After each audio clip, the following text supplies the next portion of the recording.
Diploma o diskarte? Magkaiba talaga ang diploma at diskarte, boss. Ang diskarte is a form of action. Diploma naman, boss, is knowledge. Pero kung both kaya mo, maganda. Kasi, boss, naniniwala ako dito sa Pilipinas, kailangan ng diploma. Mag-a-apply ka ng work, boss, kailangan ng diploma. Kailangan fresh grad ka, kailangan college graduate ka, kailangan ng diploma. Pagiging accounting, kailangan. Pagiging doktor, kailangan. Hindi siya natututunan sa diskarte lang. Pangalawa, boss, respeto. Hindi ka nila i-respeto dito sa Pilipinas kung wala kang diploma. Yun yung totoo. Pangatlo, boss, hindi lahat ng work madadaan sa diskarte, boss. Pero for me, boss, I can answer this. Kasi hindi ko makukumpara ang isang bagay kung hindi ko pa nararanasan na magka-diploma. Kaya nag-aaral.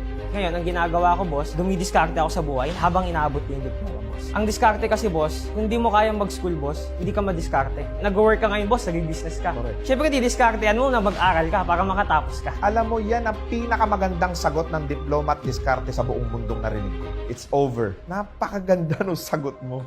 Who you are with is who you are next. Ang dami kong namimit na tao, natututo ako makipag-usap ng maayos at paano makahalubilo. Dito ko natutunan na malaking impluensya pala yung network. Ibig sabihin, circle of friends, mga taong nakapalibot sa'yo para sa ikapagtatagumpay mo sa buhay mo. Tama yun, boss. It's called environment. Bakit ka bata-bata mo, personal development ang napili mo? Wherein, pwede naman computer games. Maraming pinaglilibangan yung mga kabataan. Bakit personality development? For me to create the life that I want, kailangan kong pagalingin yung sarili ko. Doon ako napasok sa personal development. And at that time, 16 years old, paano ako magkakaroon ng halaga sa sarili? And I started reading books. I started finding the right environment. For you to have the life that you want, you have to grow yourself. Yes. Kailangan meron kang halaga sa mundo. I may not have the billions, but I could say na if I need money, nandyan yung pera. Yun yung gusto ko. And at the same time, fulfilled. Na kung saan, hindi lang umiikot sa external ang buhay, kundi happy ka kung sino ka.